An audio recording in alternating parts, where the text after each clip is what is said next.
Hello everyone, welcome back to the channel. চলে এসেছি আমাদের কাশ্মীর সিরিজের 5th এপিসোড নিয়ে। আশা করছি তোমরা কাশ্মীর সিরিজের আগের ভিডিওগুলো দেখেছো, আর যদি না দেখে থাকো তাহলে চ্যানেলে গিয়ে একবার দেখে আসতে পারো, মনে হয় তোমাদের ভালো লাগবে। আর আজকের এই ভিডিওতে শেয়ার করব শ্রীনগর থেকে পেহেলগাম যাওয়ার পুরো জার্নিটা। চ্যানেলে যারা নতুন তারা ভিডিওটা শুরু হওয়ার আগে চ্যানেলে গিয়ে ঝটপট সাবস্ক্রাইব করে পাশে থাকা বেল বাটনটা ক্লিক করে দাও। তাহলে চলো তোমাদেরকে সঙ্গে নিয়ে শুরু করছি আমাদের পেহেলগামের জার্নি। আর তার আগে শেয়ার করে নেব আমাদের শ্রীনগরের হোটেলের এক্সপিরিয়েন্স। তো আজকে আমরা চলে যাব শ্রীনগর থেকে পেহেলগামে। তো শ্রীনগরে আমরা যে হোটেলটায় ছিলাম সেটার নাম হচ্ছে হোটেল শাহ আব্বাস প্যালেস। তো এটা একদম ডাল লেকের অপোজিটেই। তো আমি আগে তোমাদেরকে দেখিয়েছি আগের ভিডিওতে এখানে যে 10 নম্বর ঘাট আছে, তো 10 নম্বর ঘাটের ঠিক অপোজিটেই। তো রুমের ভিউ তো খুব সুন্দর, সেটাও তোমাদেরকে দেখিয়েছি। সামনেই একদম সকালবেলা ঘুম থেকে উঠেই ডাল লেকের ভিউ, প্লাস রাত্রিবেলাও চারিদিকে ডাল লেকে লাইট পুরো জ্বলে যায়, তো দেখতে অপূর্ব লাগে। তো সত্যি কথা বলতে আমাদের এই হোটেলের এক্সপিরিয়েন্স খুবই ভালো। আমরা প্যাকেজটা খুব ভালো পেয়েছি, অনেকটা কমে বেশ হয়ে গেছে। তো আমরা তো 3 জন স্টে করেছি, একটাই রুম নিয়েছি আমরা। তো 3 জনের জন্য আমাদের লেগেছে per day 5500 with breakfast and dinner. তো এই হোটেলের খাওয়ার দাওয়ার তো খুবই ভালো, এখন অবধি যে কটা আইটেম খেয়েছি আমরা, তো খুবই ভালো লেগেছে, সব কটা টেস্ট খুবই ভালো। তো ডিনার ব্রেকফাস্টে তো যেহেতু আমাদের প্যাকেজের মধ্যে ছিল, তো ওরা যা দিয়েছে সেটাই, আমরা কিছু চুজ করতে পারবো না। আর লাঞ্চ তো আমরা বাইরে করেছি, যেহেতু লাঞ্চের সময় তো সাইট সিনের ব্যাপার থাকে, তো সেগুলো বাইরেই হয়। তো সব কিছু মিলিয়ে আমরা তো হোটেলটাকে 5-এর মধ্যে 4 স্টার তো দেবই। তবে একটা ব্যাপার আছে যে এখানে যেহেতু কারেন্টের একটু প্রবলেম আছে, সেটা শুধু এই হোটেলে বলে নয়, গোটা শ্রীনগরেই বা গোটা কাশ্মীরেই এই প্রবলেমটা। এখানে 2-3 ঘন্টার অন্তর অন্তরই কারেন্ট চলে যায়। তো সেক্ষেত্রে এই হোটেলটা যেহেতু 4 তলা, তো লিফট আছে, কিন্তু সবসময় লিফট কিন্তু কাজ করে না। তো সেক্ষেত্রে যারা এজেন্ট আসবেন, তো সেটা একটু ভেবেই আসবেন যে লিফট কিন্তু সবসময় আপনারা ব্যবহার করতে পারবেন না। তবে হ্যাঁ, সিঁড়িগুলো এমন কিছু উঁচু উঁচু না, কমফোর্টেবলই আছে। তো আস্তে আস্তে যদি উঠতে পারেন তো কোনো অসুবিধা হওয়ার কথা নয়। তো হোটেলের সার্ভিসও কিন্তু বেশ ভালো। আমরা যখন যা চেয়েছি রুমে সঙ্গে সঙ্গে পেয়ে গেছি। সে জলের বোতল বলো বা চাই বলো, একদম কিন্তু বলার 10 মিনিটের মধ্যেই আমাদের দিয়ে গেছে। আর সবার ব্যবহারও খুব ভালো, রিসেপশনে যিনি আছেন উনিও বেশ ভালো। আর রেস্টুরেন্টের যারা আছেন ছেলেরা বা ম্যানেজার যিনি আছেন উনিও খুব ভালো, আমাদের সাথে অনেক গল্পও করেছেন। তো সব কিছু নিয়ে আমাদের এক্সপিরিয়েন্স তো বেশ ভালোই, তোমাদেরকে বললামই। তো তোমরা যদি চাও এরকম সুন্দর একটা ভিউয়ের সঙ্গে এত ভালো একটা হোটেল বুক করতে, তো তাহলে আমি নাম্বার দিয়ে দেবো। তো স্ক্রিনেও এখন নিশ্চয়ই দেখতে পাচ্ছ নাম্বারটা, তো ওই নাম্বারে ফোন করে তোমরা যোগাযোগ করতে পারো। আমরা এখন চলে যাচ্ছি ব্রেকফাস্ট করতে। গাড়ি আমাদের বলেছে 9টায় পিক আপ করতে আসবে। তো আমরা এমনি তো অলমোস্ট সবাই রেডি, তো ব্রেকফাস্ট করেই গাড়ি আসলেই জাস্ট বেরিয়ে যাব।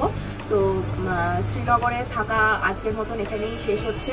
তো আমরা এখানে তো 4 নাইট স্টে করেছিলাম। তো এখন এবারে পেহেলগামের পালা। তো আবার আসবো আমরা, যেহেতু আমাদের ডাল লেকেও আর একদিন স্টে আছে। তো এখন এবারে পেহেলগাম এক্সপ্লোর করব। আজকে হলো 5th এপ্রিল, তো আমরা রওনা দিয়ে দিলাম পেহেলগামের উদ্দেশ্যে। আর আজকেও ওয়েদার বেশ ভালো, ঝলমলে একদম রোদ আছে বাইরে, তবে ঠান্ডাটাও কিন্তু বেশ ভালোই লাগছে। আর ঘড়িতে সময় এখন 9টা 20। শ্রীনগর থেকে পেহেলগামের ডিস্টেন্স ওই 90 কিলোমিটার মতন। তো আশা করছি ওই 2-2.5 ঘন্টার মধ্যে হয়তো পৌঁছে যাব। আর পেহেলগামে কিন্তু প্রচুর কেশরের চাষ হয়, ভারতের একমাত্র এখানেই কেশরের চাষ হয়। তো নভেম্বর মাসে আসলে এই কেশরের ফুল তোমরা দেখতে পাবে। যাওয়ার পথে আমরা এখন দাঁড়িয়ে পড়লাম পাম্পোর বলে একটা জায়গায়। তো এখানে প্রচুর দোকান আছে পরপর, যেখানে কেশর, ড্রাই ফ্রুটস এগুলো বিক্রি হয়। इसकी हम प्योरिटी आपको बताएंगे, ओरिजिनल डुप्लीकेट में क्या फर्क रहता है। आप इसमें इसको चबाना है फ्रंट टीथ से, आप ले लो। सैफरन को जब आप चबाओगे ना, आपको इसमें हल्का सा बिटर टेस्ट आएगा। अगर केसर में मीठा सा है तो केसर ओरिजिनल नहीं है। ये केसर जो है ये रेड है, ये रेड ही रहेगा, लेकिन अपना कलर येलो देगा। अगर इसने येलो कलर दिया तो प्योर है, अगर इसने रेड कलर दिया तो डुप्लीकेट है। ये जो केसर है, अगर इसको किसी चीज में डालेंगे, फॉर एग्जाम्पल मिल्क में डालेंगे, वाटर में डालेंगे या किसी लिक्विड में डालेंगे, ये डिजॉल्व नहीं होना चाहिए। अगर ये डिजॉल्व हो तो ओरिजिनल नहीं है। এই কেশরের যে ফুলগুলো হয়, ওই একটা ফুল থেকে 3টে মাত্র কেশর পাওয়া যায়, ওই জন্যই হয়তো কেশরের এত দাম। কিন্তু এখানকার কেশরগুলো সত্যিই খুব ভালো। আর আমরা ড্রাই ফ্রুটসও বেশ অনেক কিছুই কিনে নিয়েছি এখান থেকে। শ্রীনগরের লালচক মার্কেটেও তোমরা এরকম অনেক দোকান পেয়ে যাবে যেখানে ড্রাই ফ্রুটস কেশর পাওয়া যায়, তো তোমরা চাইলে ওখান থেকেও কিনতে পারো।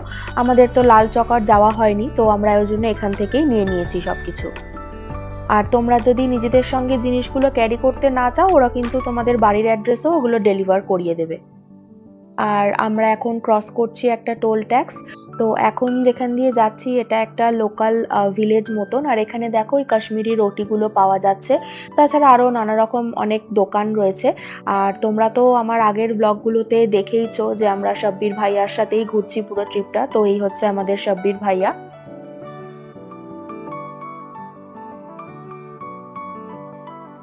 এই পেহেলগামে কিন্তু প্রচুর চিনার্স গাছ রয়েছে। তো এখন তো এপ্রিল মাস, আর কিছুদিন পর থেকেই সব গাছগুলোতে একদম সবুজ পাতায় ভরে যাবে। আর যদি তোমরা অক্টোবর মাসে আসো তাহলে সেই পাতাগুলোই পুরো হলুদ হয়ে যাবে, তখন গোটা পেহেলগাম কিন্তু পুরো একদম সোনালি রঙের হয়ে যায়।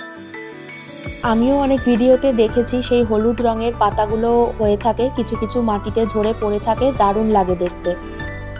এখন আবার একটা লোকাল মার্কেটের ওপর দিয়ে যাচ্ছি। আর এই সামনেই হচ্ছে অ্যাপেল ভ্যালি, ডান দিকে একদম সারি সারি আপেল গাছে ভর্তি।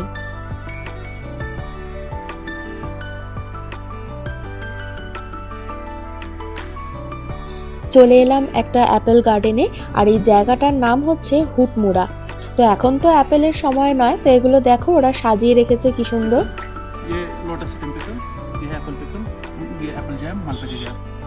আর অ্যাপেল গার্ডেনে এসে অ্যাপেল জুস তো ট্রাই করতেই হবে, তো আমরাও এখন এখানে নিয়ে নিয়েছি 1 গ্লাস করে অ্যাপেল জুস। তো এখানের অ্যাপেল জুস কিন্তু খেতে দারুণ, মানে এখানকার আপেলগুলোর আলাদাই একটা স্বাদ রয়েছে। অ্যাপেল জুস ছাড়াও এখানে কিন্তু অ্যাপেল দিয়ে বানানো বিভিন্ন হোমমেড জিনিস ওদের কাছে পাওয়া যাচ্ছে। তো আমরাও এখান থেকে অ্যাপেলের একটা আচার আর ব্লুবেরি জ্যাম কিনে নিয়েছি। তো এই দুটো বেশ খেতে ভালো লাগলো, তো তোমরাও আসলে এখানে ওই দুটো ট্রাই করতে পারো। আর অ্যাপেল গার্ডেনের এই ভাইটা আমাদের এখন পুরো গার্ডেনটা ঘোরাতে ঘোরাতে এই দিকটায় নিয়ে এসেছে। আর এখানে দেখো কত ফুল হয়ে রয়েছে, এগুলো কিন্তু সব ন্যাশপাতি গাছ। আর এই সাদা সাদা যে ফুলগুলো দেখছো এগুলো সব ন্যাশপাতিরই ফুল। আর ওই দূরে যে গ্রামটা দেখা যাচ্ছে, তো এই ভাইও ওই গ্রাম থেকেই এসেছে, ওখানেই ওর বাড়ি। তো আমাদের অনেক করে রিকোয়েস্ট করছিল ওর বাড়ি থেকে ঘুরে আসার জন্য, কিন্তু এখন তো আমাদের হাতে অত সময় নেই, তাই এবারের জন্য আর যাওয়া হলো না। তবে পরের বার এসে কিন্তু নিশ্চয়ই যাব। আর এই সাদা ফুলগুলো দেখতে এত সুন্দর লাগছে, আর আপেলের ফুলও কিন্তু এরকম সাদা সাদাই হয়। আর এই গোলাপি রঙের যে ফুলগুলো দেখছো এগুলো হচ্ছে পিচ ফলের ফুল। তো এইসব তো আমরা কোনোদিন দেখিনি, এখানে এসে দেখতে পাচ্ছি, বেশ লাগছে। আর এগুলো হচ্ছে সব অ্যাপ্রিকটের গাছ, এখানেও দেখো কত ফুল হয়ে রয়েছে। ये रहता है सितंबर में, রিফ্লেকশন করছে। সেপ্টেম্বর অক্টোবরে এরকম হয়, দারুণ। ওই সময় আসলে दोपहर के 4 बजते हैं ना, फिर हम पीते हैं फिर से नून चाय। नून चाय से ज्यादा गोरे हो जाते हैं। तो बनता कैसे है वो पत्ती होती है, चाय पत्ती होता है, और उसमें नमक नमक मतलब हम लोग जैसे शक्कर देते हैं, शक्कर की जगह आप लोग नमक देते हैं। नमक देते हैं, और हम देते हैं ये दूध भी डालते हैं। हाँ। बाकी सारा प्रोसेस वही रहता है चाय का। अच्छा, मतलब सिर्फ शक्कर की जगह शक्कर नमक और देते हैं। शक्कर की जगह ये नमक। नमक, और ये चाय पत्ती की जगह वो दूसरी चाय पत्ती आती है, वो ही डालते हैं। কাশ্মীরের এই নুন চা কিন্তু খুব ফেমাস। তো আমাদেরও খাওয়ার ইচ্ছে ছিল, ওর বাড়িতে গেলে ও বলেছিল আমাদেরকে এই নুন চা করে খাওয়াবে, কিন্তু এবার তো যাওয়া হলো না, তো ওটা তোলা থাকলো আবার পরের বারের জন্য। এখানকার মানুষজন কত ভালো, কি সুন্দরভাবে ওরা সবার সঙ্গে মিশে যায়, আর মুখে সবসময় হাসি লেগে রয়েছে। তো অ্যাপেল গার্ডেন থেকে আমরা এখন আবার রওনা দিয়ে দিয়েছি, আর আমরা এখন ঢুকেও গেছি পেহেলগামের ভেতরে। তো এখন ডান দিকে যেটা দেখতে পাচ্ছ এটা হচ্ছে লিডার নদী। গোটা পেহেলগাম ভ্যালিটা জুড়েই কিন্তু বয়ে চলেছে এই লিডার নদী। পেহেলগামে ঢুকতে না ঢুকতেই যেরকম ভ্যালি ভিউটাও চেঞ্জ হয়ে গেল, তেমন ওয়েদারটাও কিন্তু বেশ চেঞ্জ হয়ে গেল। এখন ঠান্ডা কিন্তু বেশ ভালোই লাগছে, যদিও শ্রীনগরের থেকে পেহেলগাম অনেকটা উঁচুতেই, তো সেই হিসেবে ঠান্ডা একটু বেশি থাকারই কথা এখানে। আর এখান থেকেই কিন্তু হালকা বরফে ঢাকা পাহাড়গুলো দেখা যাচ্ছে। পেহেলগামের রাস্তাও কিন্তু বেশ সুন্দর, সেই পাহাড়ি রাস্তার মতন আঁকাবাঁকা রাস্তা, আর রাস্তাটা কিন্তু বেশ স্মুথ। পুরো জার্নিটাই অবশ্য আমরা বেশ ভালোই এনজয় করছি। আর এখানটা দেখো, মনে হচ্ছে এখানে ধস নেমেছে কিছুক্ষণ আগে। আচ্ছা, এখানে একটা কথা বলে রাখি, তোমরা যারা শ্রীনগর থেকে লোকাল গাড়ি ভাড়া করে পেহেলগাম পর্যন্ত আসবে, তাদের কিন্তু গাড়ি ভাড়া পড়বে ওই 3000 থেকে 3500 টাকা মতো। তো আমি এখানে আমাদের সাব্বির ভাইয়ার নাম্বারও ডেসক্রিপশন বক্সে দিয়ে রাখবো, তো তোমরা চাইলে ওনার সঙ্গেও কন্ট্যাক্ট করে নিতে পারো। এখান থেকেই শুরু হয়ে গেছে পেহেলগামের সব হোটেলসগুলো। এখানে কিন্তু প্রচুর রিসর্টস রয়েছে দেখতে পাচ্ছি, আর ভিউ ওয়াইজও সুন্দর, একদম লিডার নদীর ধারে, আর ওইদিকে পাহাড়ের ভিউ। তো তোমরা চাইলে গুগলে সার্চ করে এই হোটেলগুলো বুক করে নিতে পারো। আমাদের হোটেলটা আর একটু এগিয়ে গিয়ে, ওটাও একদম লিডার নদীর ধারেই। তো চলো দেখা যাক কেমন হয়। আর এখানে দেখো, পাহাড়ের কোলে একটা শিব দুর্গার মন্দির রয়েছে, আর বাইরে দেখেছো হালকা হালকা বৃষ্টি শুরু হয়ে গেছে। তো আকাশে মেঘ দেখে ভাবছিলামই যে বৃষ্টি হলেও হতে পারে, তো যেমন ভাবা ঠিক তেমনটাই হলো। আর এখানে দেখো ঘোড়ায় করে সবাই যাচ্ছে, এরা মনে হয় বৈশরণ ভ্যালির দিকে যাচ্ছে। আর দেখতে দেখতে বৃষ্টিটাও কিন্তু বেশ ভালোই পড়ছে। আর এখানে দেখো কত ঘোড়া দাঁড়িয়ে রয়েছে, এই ঘোড়াগুলোই মনে হয় বৈশরণ ভ্যালি পর্যন্ত যায়। তো আমাদেরও তো আজকে পৌঁছে গিয়ে বৈশরণ ভ্যালি যাওয়ার কথা, কিন্তু ওয়েদারের যে অবস্থা দেখছি, জানি না এরপর কি হবে। ঠিক আছে, চলো দেখা যাক, আগে তো হোটেলে পৌঁছাই, তারপর দেখা যাক কি হয়।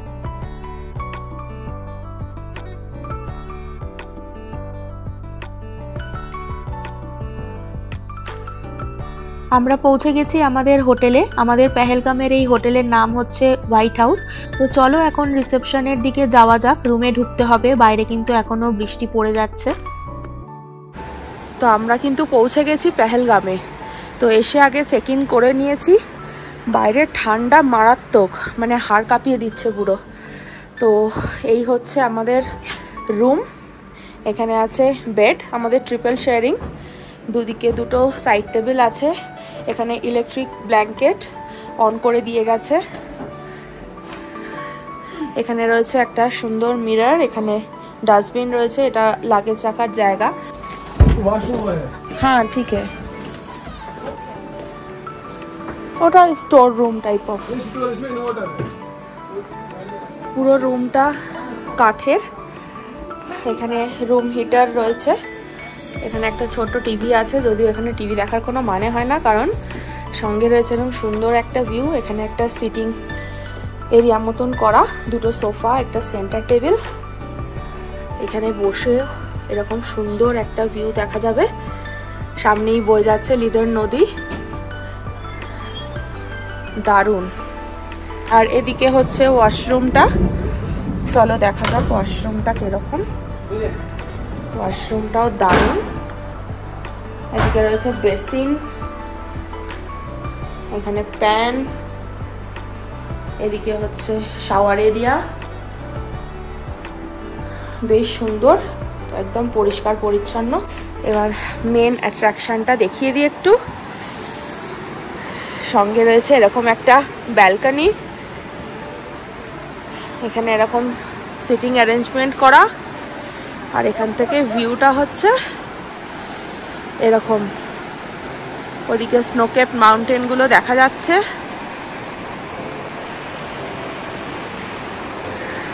আর চারিদিকে এরকম একটা ভিউ, ওদিকেও কিছুটা স্নোকেপ মাউন্টেন। বরফ পড়ছে,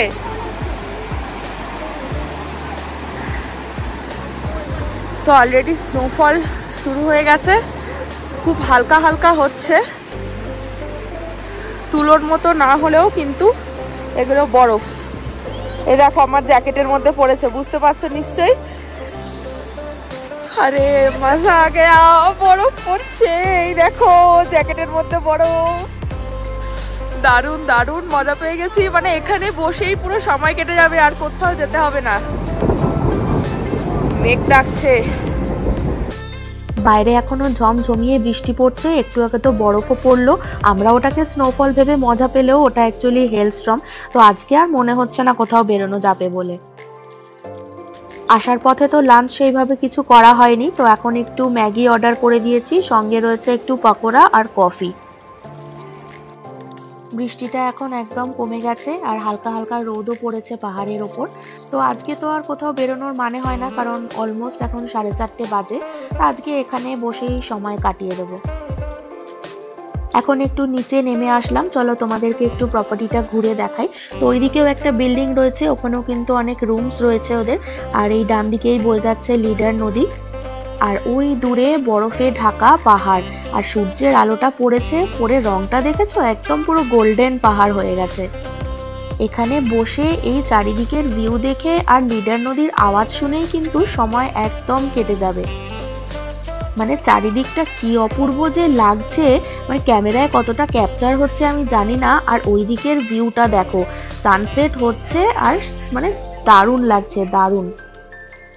মানে ল্যান্ডস্কেপটা এত সুন্দর আর প্রপার্টিটা কিন্তু একদম মানে দারুণ জায়গায়। আর ওইদিকে দেখো গ্রামের ছোট ছোট সব বাড়িগুলো দেখা যাচ্ছে ওই পারে। অসাধারণ একটা পরিবেশ।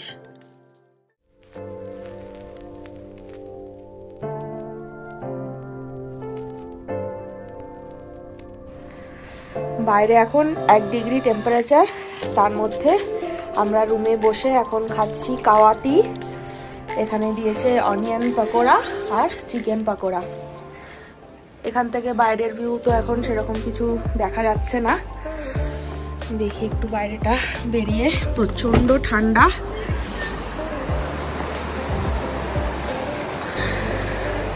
বাইরে এখনো কিন্তু বেশ আলো আলো আছে। এ দেখো এদিকের পাহাড়টা বেশ ভালো দেখা যাচ্ছে এখন। বাইরে সাংঘাতিক হাওয়া দিচ্ছে আর ঠান্ডাটা মারাত্মক। তো আজকে তো যেহেতু বৃষ্টি হলো, স্নোফল হলো, তো আমরা আজকে বৈশারান যাওয়ার কথা ছিল, তো যেতে পারিনি। তো দেখি কালকে যদি যেতে পারি যাব। কালকে আমাদের আরু, বেতাব, চন্দনবাড়ি ওগুলো যাওয়ার কথা আছে। তো কতটা কি করতে পারি দেখি। হোপফুলি কালকের ওয়েদারটা যেন ভালো থাকে, তাহলে সব কিছুই ঘুরে দেখতে পাবো। তবে বৈশারান যেতে পারিনি বলে কিন্তু কোনো কষ্ট হচ্ছে না। এত সুন্দর ভিউ দেখতে পাচ্ছি এখানে রুমে বসে বসে, মানে মন একদম ভরে যাচ্ছে পুরো। বাইরে প্রচণ্ড ঠান্ডা, থাকা যাচ্ছে না। ঘড়িতে এখন রাত 9:45। আমাদের সবার ডিনার হয়ে গেছে। বাইরে এখন 0 ডিগ্রি টেম্পারেচার। শুধুমাত্র তোমাদেরকে নাইট ভিউটা দেখাবো বলেই বাইরে একটু বেরোলাম। তো এটা হচ্ছে আমাদের কটেজ। ওই দূরে দেখা যাচ্ছে যেটা লাইট জ্বলছে, ওটা মনে হচ্ছে কোনো বড় রিসর্ট বা কিছু একটা হবে। আর সামনেই হচ্ছে লিডার নদী। তাহলে চলো আজকের ভিডিওটা এখানেই শেষ করছি। কালকে আমরা পেহেলগাম ঘুরে দেখব। আর এই ভিডিওটা যদি ভালো লেগে থাকে তাহলে লাইক, শেয়ার করবে আর কমেন্ট করে আমাকে অবশ্যই জানাবে। কোনো কোয়ারিজ থাকলে আমাকে কমেন্টে লিখে সেটা জানাতে পারো। আর চ্যানেলটাকে সাবস্ক্রাইব করে আমাদের পাশে থেকো। আজকের মতন টাটা।